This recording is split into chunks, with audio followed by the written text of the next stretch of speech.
Our reading today comes from 1 Samuel chapter 12, verse 24. Only fear the Lord and serve him faithfully with all your heart. For consider what great things he has done for you. The word of the Lord.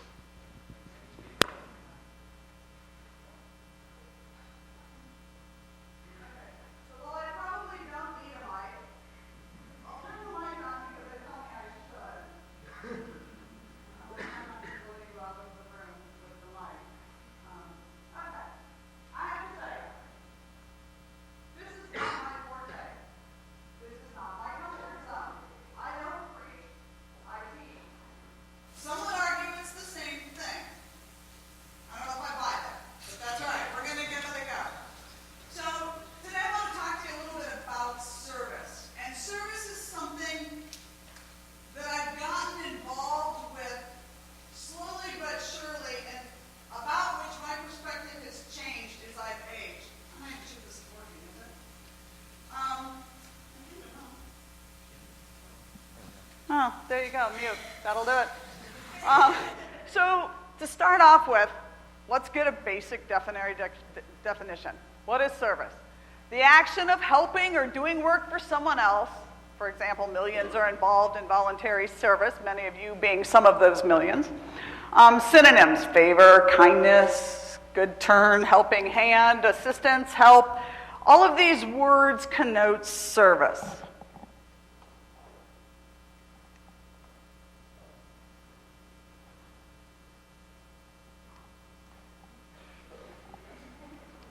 Okay, well, you'll have to change slides for me. Please, thank you. All right, so what does it actually mean to serve others? You've probably seen this verse 1,000 times. In all things I've shown you that by working hard in this way, we must help the weak and remember the words of the Lord Jesus, how he himself said, "It is more blessed to give than to receive." And that is the phrase that most of us think of when we think about giving to others. Slide. So I ask, is this service? Give a day, get a day. Is it service? You give a day if you have Habitat for Humanity. In exchange, Disneyland will give you a day at the park. Or what about this? One of the local soup kitchens. Now, this is an old version of a soup kitchen, but nonetheless, it's up there for a reason, to demonstrate that we've been engaging in these kinds of behaviors for a very long period of time. It's not something that's just today. Or what about this? Tom's shoes. How many of you own a pair of Tom's? Anybody own a pair of Tom's? Okay. Tom's shoes. The philosophy: buy a pair of shoes. They will give, for every pair of shoes sold here, they will give a pair of shoes to children in another country, many of those countries being Africa, and then a pair of shoes will be donated to those children. Or what about this? A brief video here.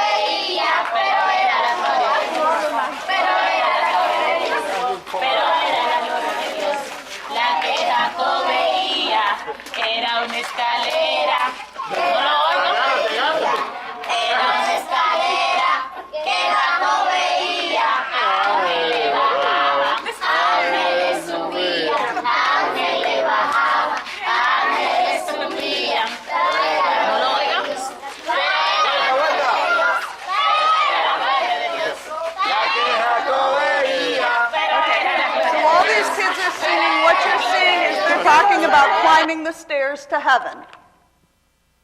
I didn't turn it on. There we go. They're talking about climbing the stairs to heaven. We're singing a basic kind of what you guys would sing at church camp or a Bible school kind of song with the kids. You'll notice all of the people in the background there, the ones who don't look like they're Dominican, those are your friends. Those are ONU students. They are not Dominican. All right, so I want to talk about the notion of doing service. And I stumbled into this book quite by accident. Robert Lupton is a pastor in Atlanta. And He wrote a book about doing aid, and his perspective has changed my perspective, and his experience has changed his perspective. And in this book, he talks about the notion that charity can actually be toxic, that it actually can be a bad thing. And I want to share with you a story that he writes in the book, and he talks about to kind of demonstrate this point. That's why Christmas Eve of '81, I celebrated the season as a newcomer to this urban neighborhood, sipping coffee with one of my new neighbors. Lupton decided that the best way to do aid and to provide service was from inside the community, not from someone who was living in the suburbs and traveling into the inner city. And so he and some of his parishioners purchased apartments or rented apartments in the city, moved into the community, and lived with them. Bare floors were swept clean and clutter was picked up. The smell of pine sol hung in the air. Front windows reflected the light from 2 plastic candles. A small artificial tree on a corner table blinked with a single strand of colored lights. The children, antsy with anticipation, paced from window to window, waiting for Santa's helpers to arrive. When a knock finally came on their front door, their mom greeted the visitors, a well-dressed family with young children, and invited them to step inside. A little nervous smile concealed her embarrassment as she graciously accepted armfuls of neatly wrapped gifts. In the commotion, no one noticed that the children's father had slipped out of the room. No one but the mom. Not until the guests were gone and the children had torn through the wrappings to the treasures inside did one of the little ones ask, "Where's Dad?" No one questioned the mother's response, that he had gone to the store. But after organizing these kinds of Christmas charity events for years, I was witnessing a side I had never noticed before. How a father is emasculated in his own home in front of his own wife and children for not being able to provide presents for his family. How a wife is forced to shield her children from their father's embarrassment. How children get the message that the quote-unquote good stuff comes from rich people out there, and it is free. Only after becoming a neighbor was I able to see what we had done. Christmas Eve in that living room, I became painfully aware that not all charity is good charity. For even the most kind-hearted, rightly motivated giving, as innocent as giving Christmas toys to needy children, can exact an unintended toll on a parent's dignity. Inadvertently, I had done just that. Not just this time, but many times. This kind of charity has got to stop, I vowed. The cost is just too great and the emotional pain too severe. There has to be a better way. Aid has become an industry. If you question that, simply take a look at the entrance to a remote village in Africa.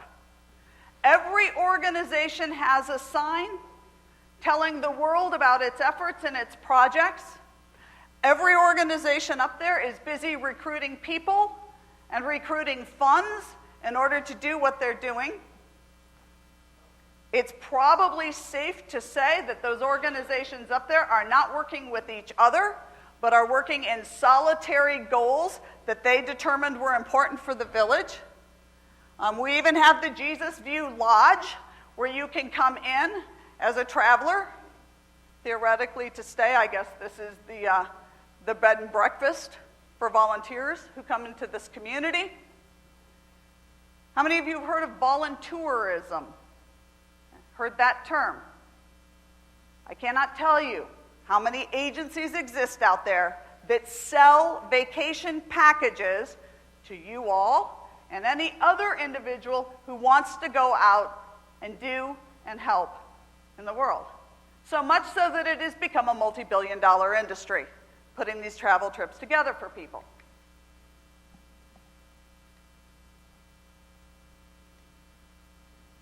Okay, so my question is this: why are we giving in the first place? Indeed, it says in the Bible that it is more blessed to give than to receive. And that is true. What's motivating you to give? My guess is, for most of us, We're motivated by the sincere, true desire to help and do good for other people who don't have what we have. However, in the spirit of doing all that, we have to be very careful about becoming self-serving. Because self-serving giving is not what God talks about. It's not in the spirit of God. When I go to the Dominican Republic, why do I take the pictures I take? Is it so that I can come back here and show them to all my friends that I was down in a really poor place doing really good stuff? Is that why I'm taking those pictures? Have I ever considered how those people might feel if a bunch of foreigners are running around taking pictures of what is their day in, day out life? Could they potentially be embarrassed that they are a spectacle to be photographed like an animal in a zoo? Now, I'm not saying that all aid is bad, and I'm not saying that that's what we do. I am saying, however, that there's a learning process that has to take place. Giving is about humility. It's not about pride. Are you proud that you went and served? Perhaps. But if you aren't serving with humility, then you're missing the point. Okay? So what does it mean to be humble in the face of service? When I take students down to the Dominican Republic, one of the things I really work hard to teach students and try and impose upon them is that we being the wealthy Americans, don't have the answers. Who knows best about what life is like day in and day out in the Dominican Republic in a rural barrio on the side of a mountain with dirt floors and tin roofs that leak and no electricity most of the time? Is it me? No. Okay? Let me tell you, those Dominicans are far more knowledgeable and resourceful about how to get from day to day than I could ever hope to be. Because I don't live there and I don't know it. To be humble is to listen to them. To let them tell me what they need. Not for me to come in and tell them what they need and present it to them. To be humble is to learn from them, which I do every time I go. I'm about to take off again on yet another trip with an extradisciplinary seminar. For those of you who haven't taken your extradisciplinary seminar, shameless plug, I teach it every fall. It involves an optional trip to the Dominican, and it's all about this notion. How do we provide aid in the world in a way that is sustainable, that is culturally sensitive, that's responsible, that does no harm, or at least as minimal a harm as we can do?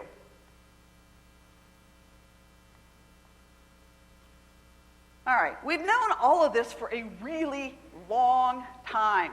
Samuel Smiles, back in 1875, wrote a book. He's a British writer. He wrote a book called Thrift. And in that book, he notes that charity, like man, is sometimes blind and it's frequently misguided. And that if money is not wisely distributed, then it will sap the foundations of self-respect and break the very outworks of virtue itself. All of that aid can do harm. And in 1875, we were talking about it. I don't know that we've come a long way in our efforts with aid. Okay? A little more current example. William Easterly. William Easterly is an economist from New York University. He is the co-director of the Development Research Institute. He's probably one of the leading authors and proponents out there for changing international aid. Okay? His focus tends to be more on global aid as opposed to aid in our own backyard. But he says, this is a Time Magazine article, and in this Time Magazine article, the article is talking about how a business person is trying to send off millions of surplus t-shirts he has from his screen printing business down in Georgia. And Easterly and the Time article criticize what he's doing, and they're saying, you have no idea the damage you're doing by sending all of those t-shirts to Africa. And you think, well, but if they don't have clothes, no, the Africans have plenty of clothes, trust me. They don't need clothing. What they need is an economy. And when you send your t-shirts, they can't sell their cotton. When you send your t-shirts, they can't sell t-shirts to their own people because you're giving them away for free. And what you've absolutely done is shut down any kind of economic market that might help. Tom's shoes, is it a good thing? Not if you're the African who wants to be making shoes and selling them in your village, it's not. Because for every pair of shoes that is given away, that's one less pair you get to sell or make. So Easterly says, I'm sorry to be so unkind to someone, this man who wants to give away his t-shirts, but someone who has good intentions. But you don't get a get-home-free card just because you have good intentions. You have to do things that make sense. If a surgeon's about to operate on me, I'm not all that interested in whether his intentions are good.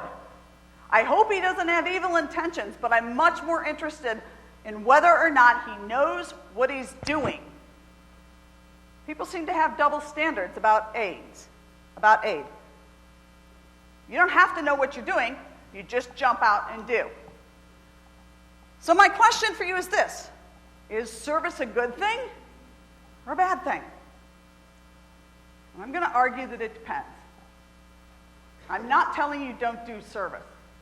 Do not hear that from me. That is not what I'm saying. What I am saying is that if you're going to do service, you need to do wise service.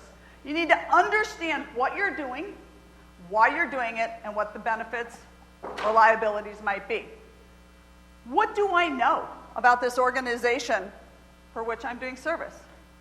If you want to do the 30-hour fast and raise money for World Vision, by all means, fast and raise money. If you want to stay up till dawn with St. Jude and raise money, by all means, stay up and raise money. But do it because you understand exactly what you're doing and what those agencies are doing with the money that you've earned. Am I going to do something else that someone might be able to do better than I can? Lesson in humility. We go to the Dominican Republic last year. We get the distinct advantage to learn how to build in the Dominican Republic. So we got to do some construction. Kim can attest, she was there.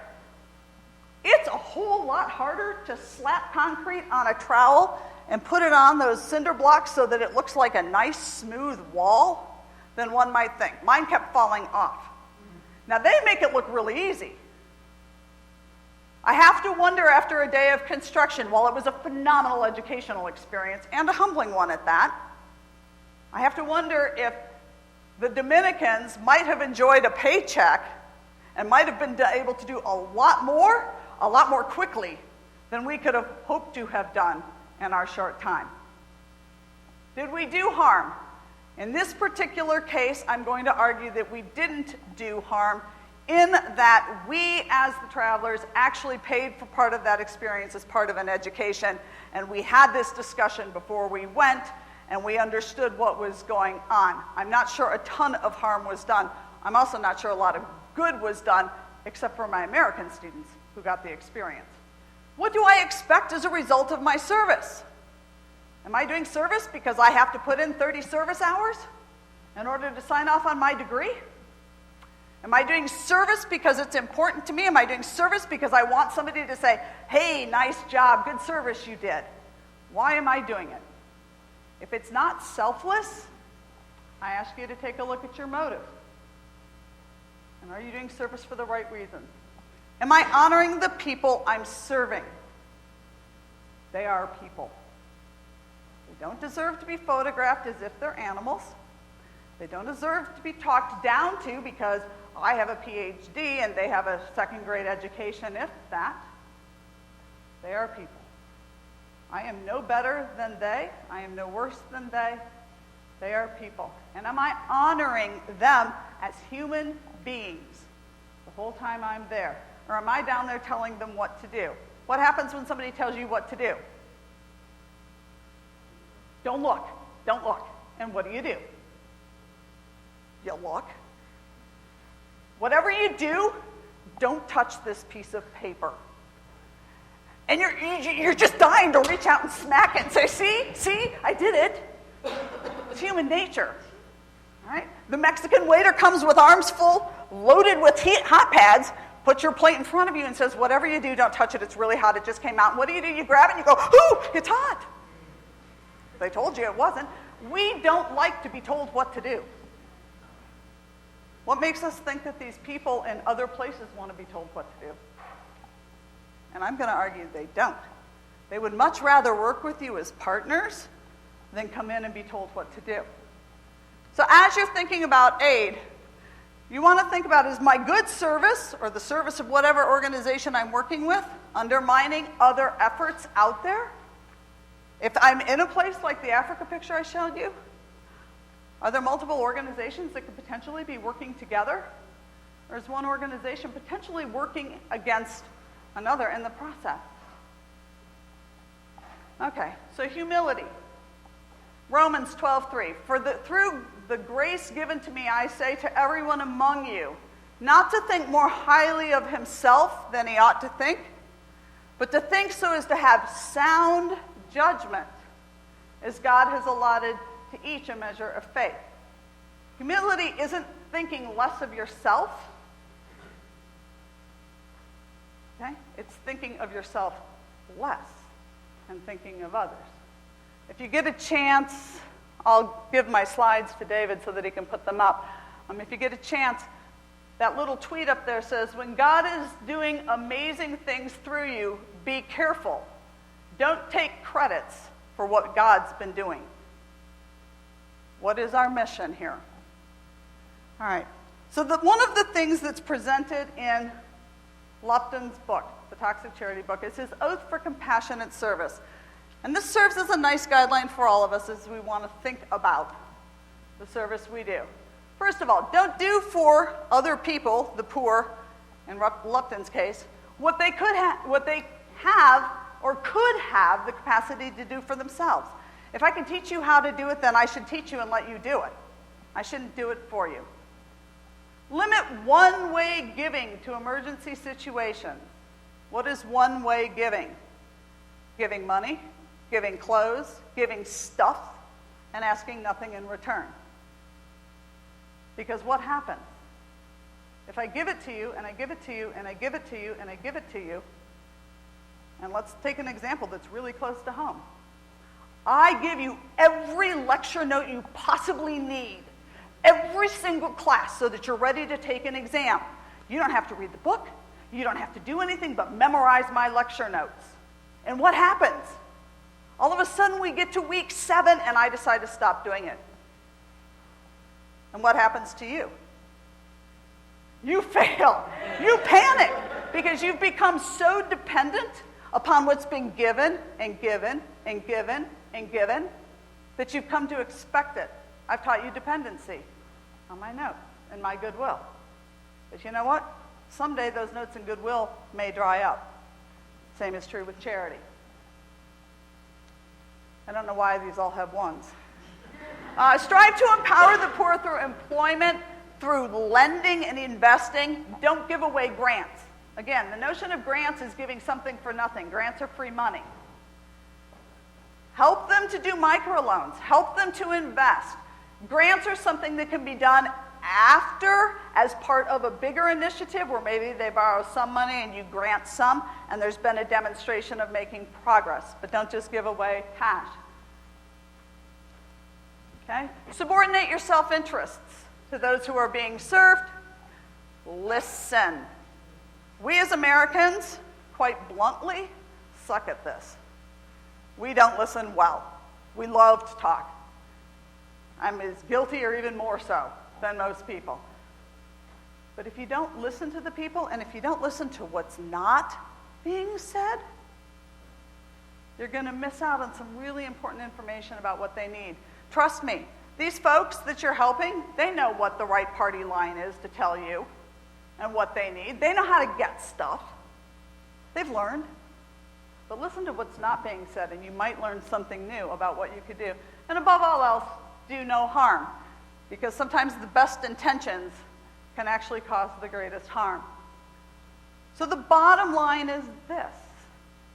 Service is an opportunity for you to learn. If you're not learning in your service, you're missing out. If you are learning, you'll come to understand more and more the importance of humility and what it is that you do. As college students, you are exposed to a myriad of opportunities to be involved in fundraising, to be involved in various philanthropies through the various organizations that you're a part of. My challenge is to you to do those things with wisdom and do them with humility. Thanks.